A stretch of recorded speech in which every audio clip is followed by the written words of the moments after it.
Hi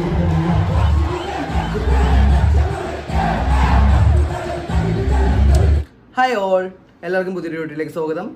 അപ്പോൾ ചോട്ടോമ്പയുടെ release വിഷയങ്ങൾ നിങ്ങളായിട്ട് പങ്കുവെക്കാനാണ് ഞാൻ ഇവിടെ വന്നിരിക്കുന്നത്. അപ്പോൾ നമ്മുടെ തമിഴിലൊക്കെ അജിത് മൂവി, വിജയ് മൂവീസൊക്കെ റിലീസ് ആകുമ്പോഴും തിയേറ്ററിനുള്ളിലോ ഓളോ ആലോ ഒക്കെ നമ്മൾ പല വീഡിയോസിൽ യൂട്യൂബിലൊക്കെ കാണുന്നതാണ്. അപ്പോൾ നമ്മുടെ മലയാളത്തിൽ എന്തുകൊണ്ട് ഇങ്ങനത്തേക്ക് കുറവെന്നൊക്കെ നമ്മൾ എപ്പോഴും ചിന്തിക്കും. കാരണം മിക്കപ്പോഴും ഞാനൊരു ലാലേട്ടൻ ഫാൻ ആയതുകൊണ്ട് പറഞ്ഞില്ല, ലാലേട്ടൻ്റെ പടങ്ങൾക്ക് മാത്രമാണ് പിന്നെ ഞാനൊരു സീറ്റിൽ നിന്ന് എഴുന്നേറ്റ ആൾക്കാർ കൈയടിക്കുകയും ആരം വിളിക്കണയൊക്കെ കണ്ടിട്ടുള്ളത്. ബാക്കി പൊതുവെ കുറവാണ്.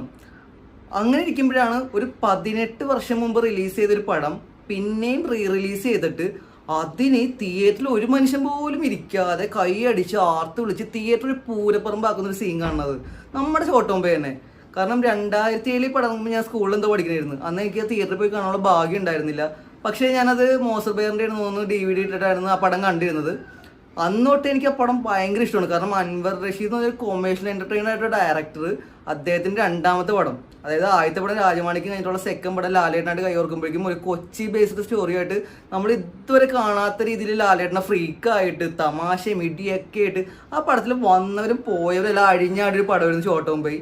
അപ്പോൾ ആ പടം അന്നോട്ട് ഞാൻ DVD കണ്ടു, TV കണ്ടു, പിന്നെ OTT കണ്ട്, എത്രയോ പ്രാവശ്യം കണ്ടതെന്നുള്ള കയ്യും കണക്കില്ല. പക്ഷേ ഇത് റിലീസ് ആയപ്പോഴേക്കും ഇത് തിയേറ്ററിൽ പോയി അന്ന് എനിക്ക് മിസ്സായ ഒരു എക്സ്പീരിയൻസ് ഉണ്ടാവണം എന്ന് എനിക്ക് ആഗ്രഹം ഉണ്ടായിരുന്നു. അപ്പോൾ ഫസ്റ്റ് ഞാൻ റിലീസ് ചെയ്തപ്പോൾ ഞാൻ പോയി കണ്ടില്ലായിരുന്നു. പക്ഷെ അന്ന് രാത്രി കവിത തിയേറ്ററിൽ രാത്രി 12 മണിയുടെ എക്സ്ട്രാ ഷോയിൽ 1300 പേരെ സീറ്റ് നിറഞ്ഞ് ആൾക്കാർ കൈയടിച്ചും പാട്ട് പാടിയും ഡാൻസ് കളിച്ചും ഡയലോഗ് റിപ്പീറ്റ് അടിച്ചൊക്കെ ഇരുന്ന് എൻജോയ് ചെയ്യണമെങ്കിൽ എനിക്ക് അതിൻ്റെ ഉള്ളിലിരുന്ന് അന്ന് എനിക്ക് മിസ്സായ എക്സ്പീരിയൻസ് ചെയ്യുന്ന ആഗ്രഹം ഉണ്ടായിട്ട് ഞാൻ ഇന്നലെ രാത്രി പോയിട്ടാണ് പടം കണ്ടത്. ഞാൻ മനസ്സ് നിറഞ്ഞു ആ പടം കണ്ട്. അത്ര അടിപൊളിയായിട്ടായിരുന്നു. കാരണം കുറേ വർഷങ്ങൾക്ക് മുമ്പൊക്കെ മിസ്സായൊരു എക്സ്പീരിയൻസ് പിന്നെ എൻജോയ് ചെയ്യാൻ പറ്റുന്ന പറയുന്നത് വലിയൊരു ഭാഗ്യമായിട്ട് എനിക്ക് കാണുന്നു. അപ്പോൾ ഇതേപോലെ ലാലേൻ്റെ കുറേ പടങ്ങൾ റിലീസ് ചെയ്തിട്ടുണ്ടായിരുന്നു. സ്പടിക റിലീസ് ചെയ്തിട്ടുണ്ടായിരുന്നു. അതേപോലെ തന്നെ നമ്മുടെ മമ്മൂക്കയുടെ ഒരു വടക്കം വീരഗാഥ, അങ്ങനത്തെ പടങ്ങൾ, ദേവദൂതനൊക്കെ ഉണ്ടായി. പക്ഷേ ഞാൻ പിന്നെ വിജയുടെ ഗില്ലി, പക്ഷേ ഞാൻ ഇതൊന്നും തിയേറ്ററിൽ പോയി കണ്ടില്ലായിരുന്നു. പക്ഷേ ചോട്ടോമ്പേ എനിക്ക് തിയേറ്ററിൽ പോയി കാണുന്നത് വലിയൊരു ആഗ്രഹം ഉണ്ടായിരുന്നു. അത് ഞാൻ ഇന്നലെ കണ്ടു. അപ്പോൾ പടത്തിനെ പറ്റി പറഞ്ഞിട്ടുണ്ടെങ്കിൽ നിങ്ങൾക്ക് എല്ലാവർക്കും അറിയാം. നിങ്ങളൊക്കെ എത്ര പ്രാവശ്യം കണ്ടിട്ടുണ്ടെന്ന് എനിക്കറിയില്ല. എങ്കിൽ പോലും അത് കാണാത്ത മലയാളികൾ ഉണ്ടാവില്ല. കാരണം അത്രയ്ക്കൊരു റിപ്പീറ്റ് വാല്യൂ ഉള്ള പടമാണ്. ഞാൻ ഇന്നലെ അത് പോയി കണ്ടിട്ട് പോലും ഒരു 2 മണിക്കൂർ 20 മിനിറ്റുള്ള പടത്തിൽ ഞാൻ പല പ്രാവശ്യം കണ്ടിട്ടുള്ള പടമായിട്ട് പോലും എനിക്കത് ഒരു ലാഗ് ഫീൽ ചെയ്തില്ല. അതുപോലെ പടം തുടങ്ങി തീർന്നു അറിഞ്ഞില്ല. അത്രയും ഫാസ്റ്റ് ആയിട്ടാണ് പടം പോയത്. കാരണം ആ റിപ്പീറ്റ് വാല്യൂ ആണ് ആ പടത്തിൻ്റെ കാരണം. കാരണം അൻവർ റഷീദ് എന്ന ഡയറക്ടർ ലാലേട്ടനായിട്ട് കൈ കൊടുത്തപ്പോഴേക്കും നമുക്ക് തന്നേക്കുന്നത് ഒരു വെടിച്ചില് സാധനമാണ്. അതിൽ അഭിനയിച്ചേക്കുന്ന ബാക്കി ആൾക്കാർ പറഞ്ഞിട്ടുണ്ടെങ്കിൽ നമ്മുടെ കലാഭവമണി എടുത്തു പറയേണ്ട സാധനമാണ്. എനിക്ക് തോന്നുന്നു ആ വർഷത്തെ വില്ലനുള്ള സംസ്ഥാന അവാർഡ് കലാഭവമണിക്ക് കിട്ടി തോന്നി ഈ പടത്തിൽ അഭിനയിച്ചതിന്. അമ്മാതിരി റോളാണ് നടേഷൻ എന്ന് പറഞ്ഞിട്ട്. കാരണം ഇതിൻ്റെ ഒരു പ്രത്യേകത ഉണ്ട്. ഈ പടത്തിൽ തുടക്കം തൊട്ട് അവസാനം വരെ എന്ന് വെച്ചിട്ടുണ്ടെങ്കിൽ ക്ലൈമാക്സ് വരെ നായകനും വില്ലനും കൂടെ ഫേസ് ടു ഫേസ് സീൻ വരുന്നില്ല. അവർ തമ്മിലൊരു ഡയലോഗില്ല. ഒരു വില്ലനുണ്ട്, ഒരു നായകനുണ്ട്. ക്ലൈമാക്സിൽ ഇവർ കാണുമ്പോൾ നേരെ ഇടിയാണ്. അല്ലാതെ അങ്ങനെയൊക്കെ അന്നത്തെ കാലത്തിൽ പ്രസന്റ് ചെയ്തേക്കുന്നത് എനിക്ക് ഇന്നൊരു അത്ഭുതമാണ്. കാരണം അതിന് ബെന്നി പി നായരമ്പൽ എന്ന് പറഞ്ഞൊരു പുള്ളിയാണ് ഇതിൻ്റെ രചന ചെയ്തേക്കുന്നത്. പുള്ളിയുടെ സ്ക്രിപ്റ്റ് അടിപൊളിയാണ്. അതിനകത്ത് ഓരോ സീൻസ് എടുത്ത് നോക്കിയാൽ നമുക്ക് കാണാം ആ രീതിയിലാണ് പ്രസന്റ് ചെയ്തേക്കുന്നത്.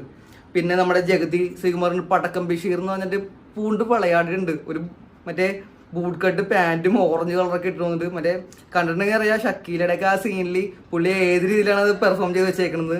പിന്നെ നമ്മുടെ ഇന്ദ്രിയത്ത് ഉണ്ട്, മണിക്കൂട്ടിനുണ്ട്. മണിക്കൂട്ടിൻ്റെ കേസ് പറയുമ്പോൾ ഇന്നലെ ഞാൻ പടം കണ്ടപ്പോഴാണ് പിന്നെ ഞാൻ ശ്രദ്ധിച്ചത് ഈ പടത്തിൽ ലാലേട്ടൻ കഴിഞ്ഞിട്ടുണ്ടെങ്കിൽ ഏറ്റവും അടിപൊളിയായിട്ട് ഫൈറ്റ് ചെയ്തേക്കാൻ മണിക്കൂട്ടിനാണ്. അത്രയും മെയ് വഴക്കം. കാരണം കായംകുളം കൊച്ചുണ്ടെങ്കിൽ കഴിഞ്ഞ് പുള്ളി കളരിയൊക്കെ അഭ്യസിച്ച് നല്ല രീതിയിലുണ്ട്. ആ മെയ് വഴക്കം ഫുൾ ഇതിൻ്റെ അകത്ത് പുള്ളി എടുത്തിട്ടുണ്ട് മെയിനായിട്ട് ഫൈറ്റ് സീനിൽ. പിന്നെ നമ്മുടെ സിദ്ദിഖുണ്ട്, മുള്ളൻ ചന്ദ്രപ്പൻ. കുറേ നാളായിട്ട് നമ്മൾ വണ്ണൻ തമ്പി ആയിക്കോട്ടെ ഒരു വില്ലൻ വേഷത്തിലാണ് സിദ്ദിഖിനെ കണ്ടുവരുന്നത്. അതിൽ നിന്നൊരു വേറിട്ടൊരു സാധനം വരുന്നു ഇതിനായിട്ട് വന്നത്. ആ മുടിയും മറ്റേ ഫോട്ടോ എടുക്കുമ്പോൾ കണ്ണടച്ചൊന്ന് സംശയം ഒന്നുകൂടി എടുത്തോട്ടെ. പിന്നെ കുപ്പി വരുമ്പോൾ കുപ്പി കൈ നിറച്ച് പൊട്ടിച്ചിട്ടുള്ളത് എന്ന് വെച്ചാൽ ചിരിക്കാനും ഉണ്ട്.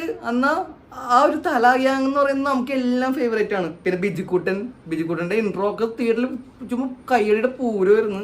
പിന്നെ സായികുമാർ മോഹൻലാലിൻ്റെ അപ്പനായിട്ടുള്ള റോളായിരുന്നു. അതും അപ്പൻ്റെ ഇമോഷൻസ് അല്ലെങ്കിൽ മോനെ ന്യായീകരിക്കുകയും അതേപോലെ മോനെ വളർത്തോഷ അറിഞ്ഞിട്ട് അങ്ങനെ ചെയ്യണ സീനുകൾ.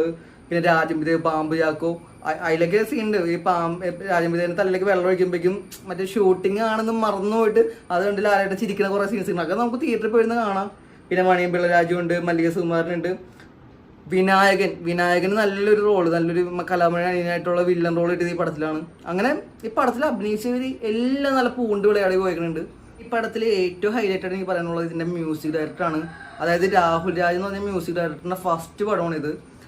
അൻവർ റഷീദ് പുള്ളിയുടെ കുറേ പരിപാടി കണ്ട് ഇഷ്ടപ്പെട്ട് ഈ പടത്തിലേക്ക് വിളിച്ച് ഒരു തല എന്നുള്ളൊരു തീം സോങ് ഇഷ്ടപ്പെട്ട പുള്ളിനെ ഈ പടത്തിലേക്ക് എടുക്കാമെന്ന് പറഞ്ഞ് അങ്ങനെ എടുത്ത് ഇതിൻ്റെ അകത്ത് എല്ലാ പാട്ടുകളും പുള്ളി അടിപൊളിയായി. പിന്നെ ഇതിൻ്റെ അകത്ത് തന്നെ കുറേ കോമഡി പ്ലസ് ഇമോഷൻസ് അങ്ങനെയൊക്കെ കുറേ ട്രാക്ക് ഉണ്ട്, കുറേ റാപ്പ് സാധനങ്ങളുണ്ട്. അതെല്ലാം പുള്ളിക്ക് ഇടില്ലാണ്ടായിരുന്നു. ആ പാട്ടുകൾക്കും ഒക്കെയാണ് ഇപ്പോൾ തിയേറ്ററിൽ നമ്മൾ ഡാൻസും മറ്റേ വാസ്കോഡി ഗാമ എന്ന് പറഞ്ഞ പാട്ടിനൊക്കെ ഡാൻസ് കളിക്കുന്ന കാണുന്നത്. അതുപോലെ തന്നെ കൊച്ചിൻ കാണികളിൽ നമ്മൾ പപ്പാഞ്ഞിനെ കത്തിക്കും എന്നുള്ളൊരു കാര്യം നമ്മളെ എല്ലാവരും കൂടി അറിഞ്ഞത് ചിലപ്പോൾ ഈ പടത്തിലൂടെ ആയിരിക്കും. അങ്ങനെ ഒരു കിടിലം പടം റിലീസായിട്ട് നമുക്ക് തിയേറ്ററിൽ നല്ല അടിപൊളിയായിട്ട് എൻജോയ് കാണാൻ പറ്റുന്ന അവസരമാണ് ഇപ്പോൾ ചോട്ടാ മുംബൈ നമുക്ക് മുമ്പിൽ ഒരുക്കിയേക്കുന്നത്.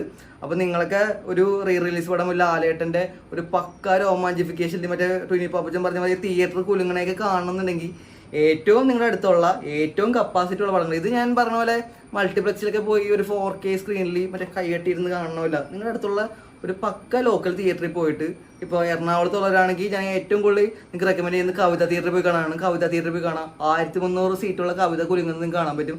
അതിൻ്റെ ഓണർ തന്നെ ഇപ്പോൾ എന്ന് പറയുന്നത് പടത്തിന് വരുന്നുള്ള ഇത് ഇപ്പോൾ ഇന്നലെയൊക്കെ തഗ് ലൈഫാണ് അവിടെ കളിച്ചുകൊണ്ടിരുന്നത്. ആ ഷോസ് മാറ്റിയിട്ടാണ് ഇപ്പോൾ ചോട്ടമ്പി ഓടുന്നത്.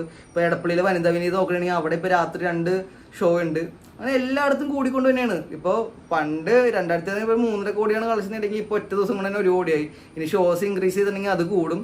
വർക്കിംഗ് ഡേയ്സ് ആണെങ്കിലും കാണും. അപ്പോൾ നിങ്ങൾക്ക് മറക്കാനാവാത്ത തിയേറ്റർ അനുഭവം ചോട്ടാ മുംബൈ തരും എന്നുള്ള കാര്യത്തിൽ ഒരു സംശയവും വേണ്ട. നിങ്ങളൊരു കട്ട ലാലേട്ട ഫാനാണ്, അല്ലെങ്കിൽ ലാലേട്ട ഫാൻ അല്ലെങ്കിൽ പോലും പോട്ടെ, ഒരു അങ്ങനെ ഒരു ഓളത്തിലിരുന്ന് നമുക്കൊരു പടം ആസ്വദിക്കാൻ കിട്ടുന്ന ഒരു അവസരമാണല്ലോ. അത് നിങ്ങൾ ദയവായി യൂസ് ചെയ്യുക. നിങ്ങൾ തിയേറ്ററിൽ പോയി കാണാം, ഒരിക്കലും നിരാശപ്പെടുത്തില്ല. ഞാൻ ഒരുപാട് ആഗ്രഹിച്ചുകൊണ്ട് ഞാനും ആ തിയേറ്ററിൽ എന്തായിരുന്നുള്ള കുറച്ച് വീഡിയോസ് ഞാൻ ലാസ്റ്റ് ഇടാം. മ്യൂസിക് ഇല്ലാതെ ഇടാം കേട്ടോ, അല്ലെങ്കിൽ കോപ്പിറൈറ്റ് അടിക്കാനുള്ള ചാൻസ് ഉണ്ട്. അപ്പോൾ അതൊക്കെ നിങ്ങൾ കാണാം. അപ്പോൾ അതാണ് എൻ്റെ ചോട്ടമ്പിയുടെ പറ്റിയുള്ള അഭിപ്രായം. ഞാൻ പറഞ്ഞില്ലേ 4K അത്ര ആയിട്ടുണ്ടോ എന്ന് ചോദിച്ചിട്ടുണ്ടെങ്കിൽ ഇല്ല എന്ന് പറയാം. എങ്കിൽ പോലും നമ്മളുടെ ഒരു ലാലേട്ട ഫാനിനെ അല്ലെങ്കിൽ നമ്മളുടെ മൂവി ലവറിനെ സാറ്റിസ്ഫൈ ചെയ്യാനുള്ള എല്ലാം അവർ ഈ റീമാസ്റ്റർഡ് വെർഷനിൽ ഒരുക്കിയിട്ടുണ്ട്. ആ തിയേറ്ററിൽ പോയി കാണാം. പിന്നെ പടം കഴിഞ്ഞിട്ട് ആരും വേഗം ഇറങ്ങി പോകരുത്. ലാസ്റ്റ് ഒന്നും കൂടി ചെട്ടികുളങ്ങര സോങ് അവർ പ്ലേസ് ചെയ്തിട്ടുണ്ട്. ഡാൻസ് ഒക്കെ കളിച്ച് ഹാപ്പി ആയിട്ട് ഇറങ്ങിപ്പോയാൽ മതി. അപ്പോൾ അടുത്ത വീഡിയോ കാണുന്നവരെ എല്ലാവർക്കും ബൈ ബൈ.